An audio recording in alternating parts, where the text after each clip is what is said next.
You walk and walk and walk. Little by little you move away from the asphalt, exploring unfamiliar places, breathing the fresh air. You fear that it will rain, but your fear soon vanishes. You think of the cold drops touching your skin, making you feel alive. And you welcome them. Around you are farms with endless grasslands. Each farm belongs to a different family, and each family has its history. Each life is so different than yours, with a unique story. There is something about nature that is simply unmatched. Something inside us is programmed to be deeply integrated with nature. It is something primitive. Now, with our illusion of wanting to understand everything, we have assigned it a branch of study, ecopsychology, which studies the effects of nature on our psychological well-being. There are things that, more than being analyzed, they must be felt. Nature is one of those things. It is as if our DNA recognized the environment in which we lived not long ago. The smells, the sensations, intense greens and ruminant animals. In short, the country life. And although we have put up fences to appropriate nature, nature will be there long before we are gone.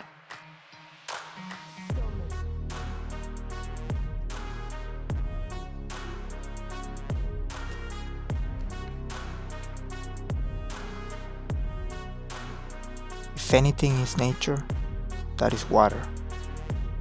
We come from water. We were born in water. We take refuge in the water. Like a wounded son runs to the arms of his mother, so we seek shelter in the water, so that it can take our misadventures with its course and cleanse and heal us. Finally, you arrive at a village. You arrive in Rendux, and suddenly, a miracle. There, from a distance, like an oasis of flavors in a sea of healthy food, you see the Holy Grail, the ultimate treasure, the Alpha and the Omega, pizza. And not just any pizza, the first fully automated pizza restaurant you have ever seen. You could have endless internal debates about what such a restaurant means, about the robotization of the workforce and job losses, for example. But pizza, like life, is always to be enjoyed. Only it's always easier to enjoy a pizza, and a pizza hardly ever disappoints. After eating, you start your way back home. The streets of the small towns you pass are modern, contrasting with the houses made of rock and wood.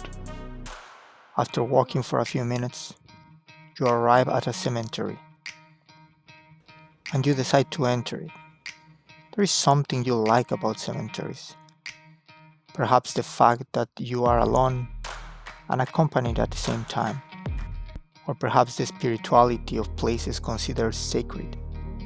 Or maybe you like that when people go to cemeteries, the expression in their faces shows that they feel the same as you feel at all times, a sweet sadness, what Pizarnik called the lucidity. There is nothing that awakens wisdom in a person more than the confrontation with death.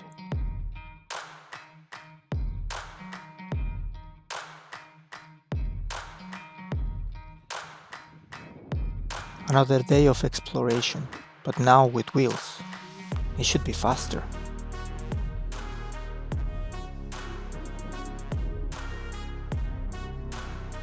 You cross the small town that surrounds your temporary home and enjoy the speed of the bike going downhill. Not surprisingly, it's another cloudy day, but you don't run away from the cold. You love it.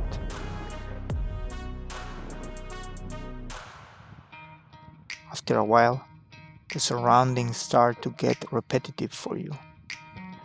Sometimes you wonder if there is something wrong with you. If you have seen so much that things no longer surprise you, that the brightness of your eyes has dimmed with use, that there is nothing fresh in the way you look at the world.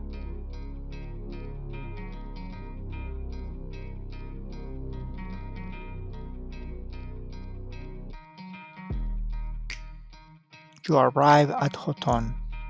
It is a tiny city with less than 6,000 inhabitants. To the right you can see the river Orte.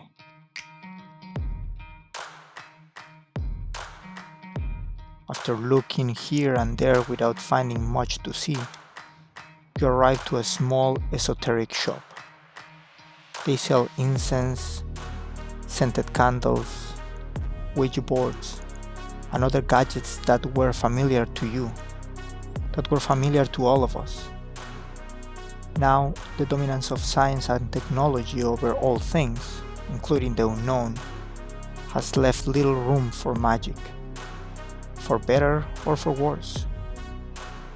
Now our mythological creatures do not come from the gods. They are not fantastic or natural or supernatural creations, but from failed laboratories and experiments.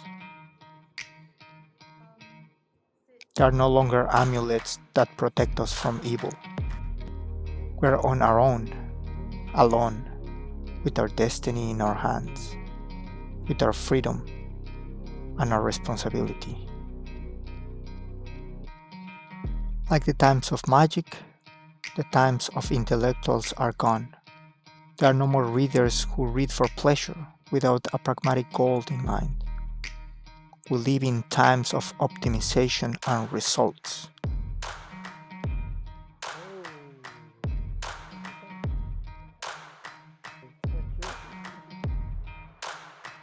Art is now digital, and its value obeys the rules of the market, perhaps as it has always been, but now shamelessly.